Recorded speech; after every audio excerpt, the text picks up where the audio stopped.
What is Rich Dad, Poor Dad about? Have you ever read Rich Dad, Poor Dad by Robert Kiyosaki? Did you know it's been a top-rated book on personal finance for over 25 years? Well, this book is controversial and it shocked the world 25 years ago when it came out. In this episode, we're going to talk about what the hype is all about and everything else about this book. Let's go. Noel.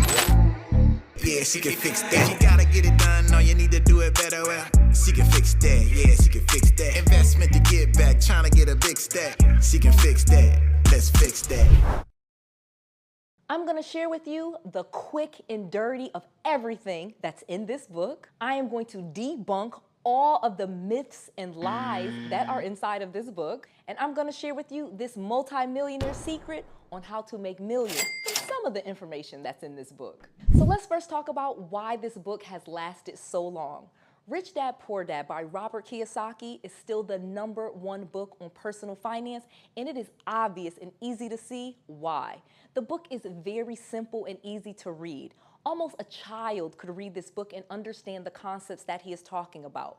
Robert Kiyosaki does an amazing job of breaking down very complex financial concepts in a very simple way that almost anyone could understand. One of the ways that Robert Kiyosaki captivates readers is by telling a story. He starts off immediately explaining to you the difference between his rich dad and his poor dad. It's an amazing story and it captivates you immediately when you start reading it. Additionally, Robert Kiyosaki is really a millionaire. He's a multi-millionaire. He may even be a billionaire. That is one of the reasons that people absolutely love this book and why I still recommend this book to my students. Because he truly walks his walk and he actually is rich, you don't feel like you're reading from someone that made their money from selling books. He actually was rich before he wrote the book and he wrote it with credibility. It's an amazing way to write a book and it's received by audiences just like me in a very positive way because we know that the author is credible, he's done what he says he's done, and this seems like a very true story. Whether he actually has two dads or not has been a controversy for over 25 years, and I'm going to share a little secret about that with you if you stay to the end. So let's talk about what's in the book. As a quick summary, Rich Dad, Poor Dad is about Robert Kiyosaki. The book starts off with Robert Kiyosaki as a child. He has a rich dad, which is his friend's dad, and he has his dad, which is his poor dad. So ironically, the poor dad, his dad, is a very educated man who is an administrator, teacher, principal, or something like that in the school system. He's very high up, but he actually works for the government because he works in the school system. And he is highly educated, having advanced degrees. I believe he actually has a PhD in the book. Whoa, stop, breaking news. Do you know that so many entrepreneurs, especially startups, are having the hardest time getting funding right now? Banks are collapsing, and guess what? People are not able to get business checking accounts. But my entrepreneurs, my business startups, my small businesses, they get their business checking accounts with North One Banking. North One Banking is the perfect business banking platform that I use and so many of my students. But let me tell you why. The traditional banks, all of these big banks, so many of them are running out of money. And it is causing people to know that they are in jeopardy. Their money is in jeopardy, and even being able to make payroll may be in jeopardy. But North One Banking helps alleviate all of those issues. Because they are not a traditional bank, North One Banking allows startups, entrepreneurs, and small business owners just like me and you to have one monthly low fee. This way, this bank is not taking all of those risks that we see that some of those other banks are taking. They are designed and built just for me and you. They're an online banking platform that allows us to easily get the account started in less than 3 minutes, all from online. Additionally, we can get started in just a matter of minutes. This doesn't take hours, weeks, or years like the big banks do. And because there is one monthly fee, as an entrepreneur, we are able to know what our expenses are every single month without all the crazy surprises. Use the link below right now and get your North One business checking account right now, and they will send you this debit card that you can use at thousands of ATMs across the United States. Use it right now. It's crazy out here.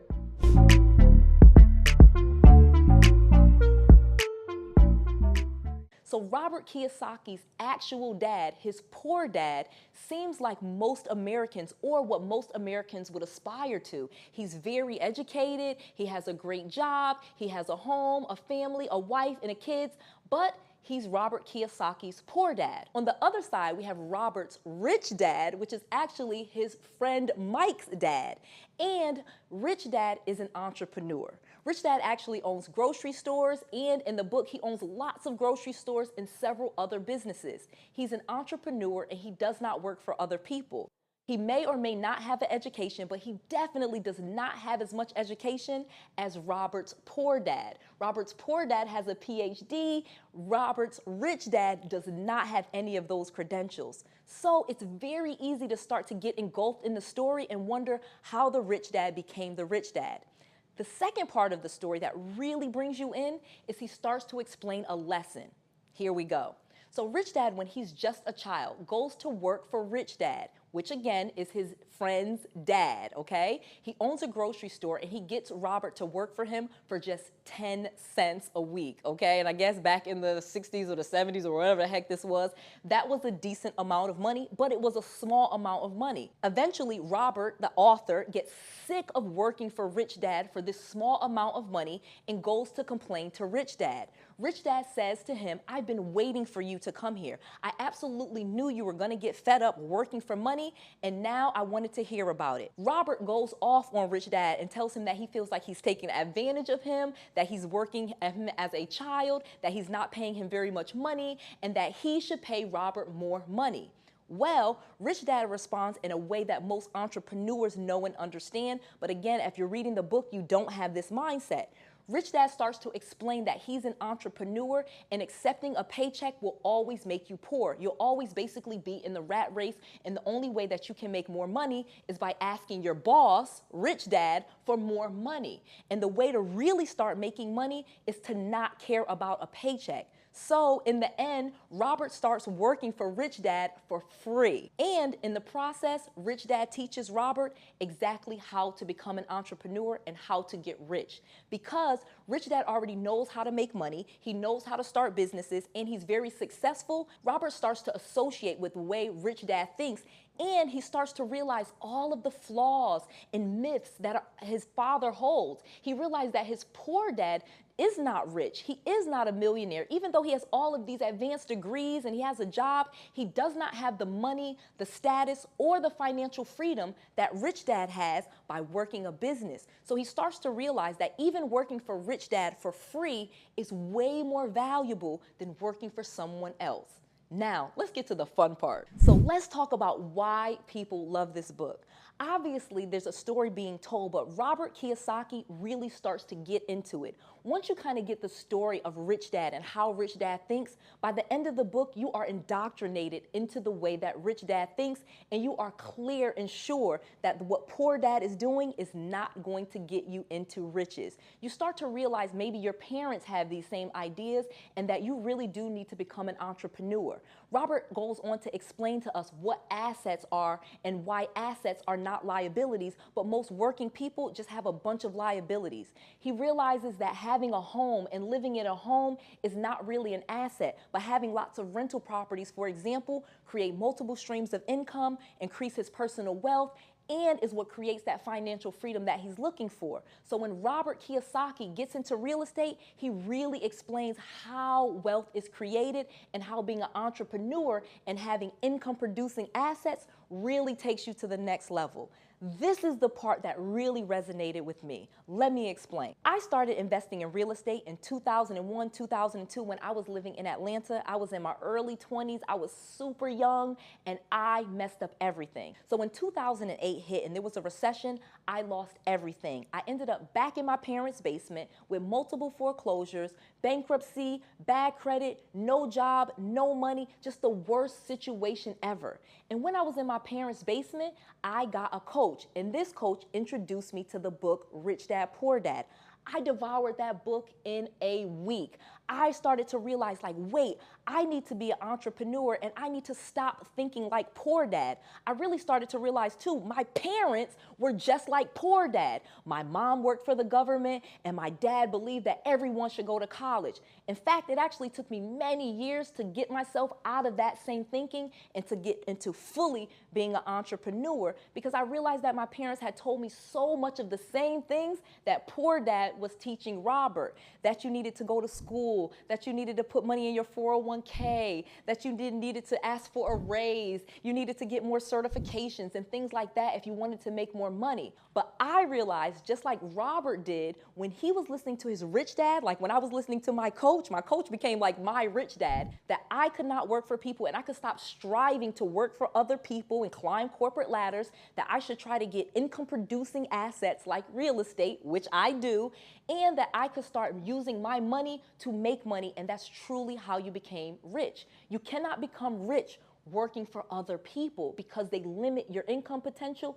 and you're trading your labor for wages. So basically, if you only have 24 hours in a day, that's as much as you could work. But if you have multiple streams of income, real estate, for example, rents coming in, royalties from your books, money from your courses, events, and programs, then you truly would be rich.